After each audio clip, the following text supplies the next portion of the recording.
नमस्कार दोस्तों, मेरा नाम है विपुल राजपुरोहित और स्वागत है विपुल एजुकेशन चैनल पर आप सभी का। दोस्तों, कक्षा 11 की भूगोल की बुक हमने प्रारंभ की थी और पहला पाठ भूगोल एक विषय के रूप में इस पाठ को शुरू किया था। इसका एक वीडियो हमने बनाया, वो वीडियो आपने नहीं देखा, आई बटन में लिंक मिलेगा, देख सकते हैं।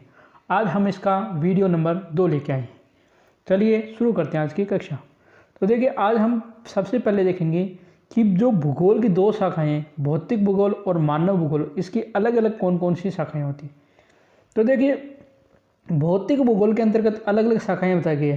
जैसे सबसे पहले शाखा है भूगणित, जियोडेसी जिसे कहते हैं, यानी जिसके अंदर भूमि के जो गणित संबंधी या आंकड़ों संबंधी अध्ययन किया जाता है। फिर भूभौतिकी है जिसे जियोफिजिक्स कहते हैं। फिर खगोलीय भूगोल है जिसे एस्ट्रोनॉमिकल ज्योग्राफी कहते हैं। फिर भू आकृति विज्ञान है जिसे कहा जाता है जियोमॉर्फोलॉजी। इसके बाद जलवायु विज्ञान जिसे क्लाइमेटोलॉजी कहा जाता है। इसके बाद समुद्र विज्ञान जिसे ओशियनग्राफी कहा जाता है। इसके बाद जल विज्ञान जिसे हाइड्रोलॉजी कहा जाता है। हिमनद विज्ञान जिसे ग्लासिकोलॉजी कहा जाता है। इसके बाद मृदा विज्ञान जिसे सॉइल ज्योग्राफी कहा जाता है। इसके बाद जैव विज्ञान जिसे बायो ज्योग्राफी कहा जाता है। इसके बाद चिकित्सा भूगोल जिसे मेडिकल ज्योग्राफी कहा जाता है। इसके बाद पारिस्थितिकी या पर्यावरण भूगोल जिसे इकोलॉजी या इन्वायरमेंट ज्योग्राफी कहा जाता है। इसके बाद मानचित्र किरदार जिसे कार्टोग्राफी कहा जाता है। यानी भौतिक भूगोल की ये 13 शाखाएं हैं। इसके बाद हम मानव भूगोल की बात करें तो मानव भूगोल में आते हैं, सबसे पहले आती है आर्थिक भूगोल जिसे इकोनॉमिक ज्योग्राफी कहते हैं। दूसरी आती है कृषि भूगोल जिसे एग्रीकल्चर ज्योग्राफी कहते हैं। तीसरी आती है संसाधन भूगोल जिसे रिसोर्स ज्योग्राफी कहते हैं। चौथी आती है औद्योगिक भूगोल जिसे इंडस्ट्रियल ज्योग्राफी कहते हैं। पांचवी आती है परिवहन भूगोल जिसे ट्रांसपोर्ट ज्योग्राफी कहते हैं। छठी आती है जनसंख्या भूगोल जिसका इंग्लिश नाम है पॉपुलेशन ज्योग्राफी। सातवीं अधिवास भूगोल जिसे सेटलमेंट ज्योग्राफी, जिसके 2 अलग अलग भाग है, एक तो नगरीय भूगोल अर्बन ज्योग्राफी, एक ग्रामीण भूगोल रूरल ज्योग्राफी। आठवीं राजनीतिक भूगोल पॉलिटिकल ज्योग्राफी। नौवीं सैन्य भूगोल मिलिट्री ज्योग्राफी। 10वीं ऐतिहासिक भूगोल हिस्टोरिकल ज्योग्राफी। 11वीं सामाजिक भूगोल सोशल ज्योग्राफी। 12वीं सांस्कृतिक भूगोल कल्चरल ज्योग्राफी। इसके बाद हम बात करें तो 13वीं प्रादेशिक नियोजन रीजनल प्लानिंग जिसे कहते हैं। और 14वीं दूर संवेदन एवं GIS से रिमोट सेंसिंग एंड GIS कहते हैं। यानी ये सब क्या है, मानव भूगोल की शाखाएं। उल्लेखनीय है कि मानचित्र कला, सांख्यिकी, सर्वेक्षण, गणितीय भूगोल, व्यवहारिक भूगोल तथा दूर संवेदन एवं GIS का उपयोग भूगोल की प्रत्येक शाखा व्यवस्था में होता है। जैसे मानचित्र कला है, इसका प्रयोग हर जगह होता है। सांख्यिकी का प्रयोग हर शाखा में होता है। सर्वेक्षण हर शाखा में होता है। गणितीय भूगोल का भी हर शाखा में काम है। व्यवहारिक भूगोल हर जगह आती है। और ये जो GIS है, ये भी हर शाखा और उपशाखा में इसका प्रयोग होता है। संसाधन उपयोग व संरक्षण तथा प्रादेशिक व राष्ट्रीय विकास योजनाओं के लिए इन शाखाओं व उपशाखाओं का संयुक्त रूप से उपयोग किया जाता है। यानी संसाधनों के उपयोग और उनके संरक्षण के लिए, प्रादेशिक व राष्ट्रीय विकास योजनाओं के लिए ये जो भी शाखाएं और उनकी उपशाखाएं, उनका संयुक्त रूप से उपयोग किया जाता है। भूगोल का मुख्य उद्देश्य मानव विकास में उन्नति है। यानी भूगोल का मुख्य उद्देश्य क्या है, मानव का विकास करना है, उसकी उन्नति करना। अमेरिकन भूगोलवेता रिचर्ड हॉडसन ने भूगोल के उद्देश्य को स्पष्ट किया। यानी अमेरिकन भूगोलवेता रिचर्ड हॉडसन है, उसने भूगोल के उद्देश्य को स्पष्ट किया कि पृथ्वी का मानवीय संसार के रूप में वैज्ञानिक रीति से वर्णन तथा विकास में योगदान करना ही मानव भूगोल का उद्देश्य है। यानी पृथ्वी का जो मानवीय संसार के रूप में जो वैज्ञानिक रीति से वर्णन करना और उसके विकास में योगदान करना ही भूगोल का मुख्य उद्देश्य है।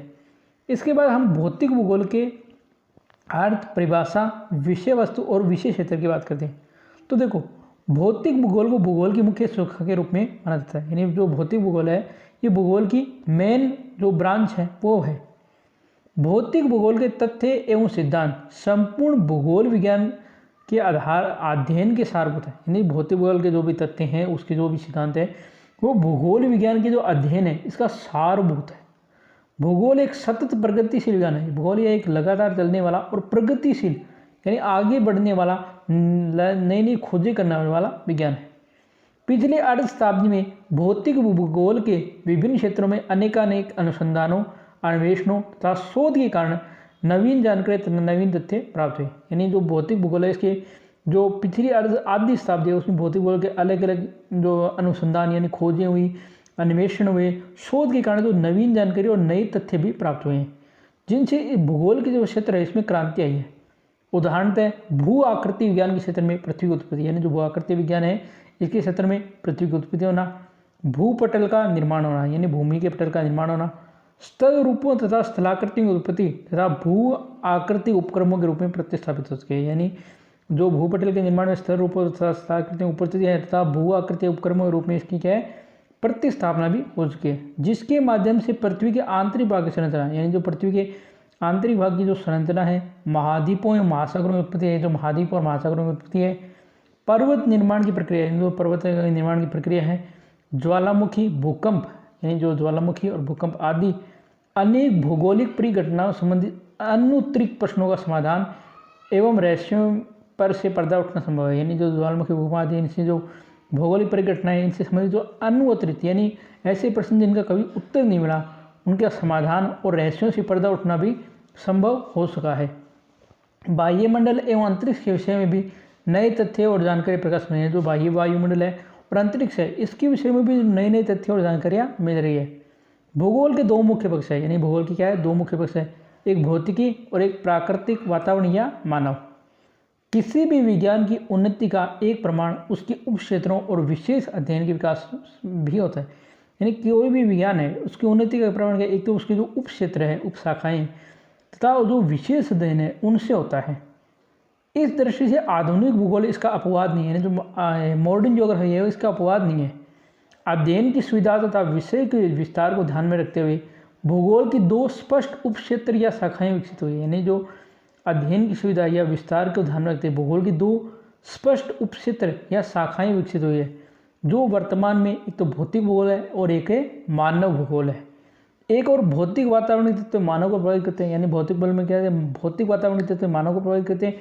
दूसरी ओर मनुष्य जो स्वयं है वो एक भौगोलिक कारक के रूप में वातावरण में प्रभावित करता है, यानी एक तरफ तो भौतिक वातावरण मनुष्य को प्रभावित करता है, दूसरी तरफ मनुष्य स्वयं भौगोलिक कारक बनकर वातावरण को प्रभावित करता है।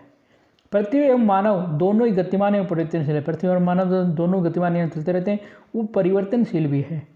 मानवीय क्रियाकलापों तथा उससे उत्पन्न सांस्कृतिक वातावरण तत्वों का अध्ययन मानव भूगोल के अंतर्गत किया जाता है, यानी जो मानवीय क्रियाकलाप है और सांस्कृतिक वातावरण के जो तत्व है इनका अध्ययन जो है मानव भूगोल के अंतर्गत किया जाता है।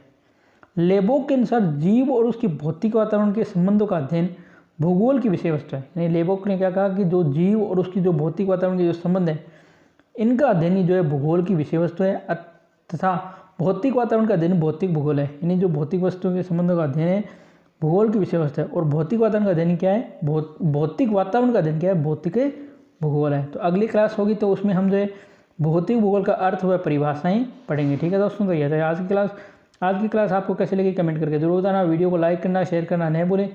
चैनल को आपने अभी तक सब्सक्राइब नहीं किया तो आप प्लीज़ चैनल को सब्सक्राइब कीजिए, बेल आइकन घंटी को प्रेस कीजिए। धन्यवाद दोस्तों, जय हिंद जय भारत, घर रहें स्वस्थ रहें।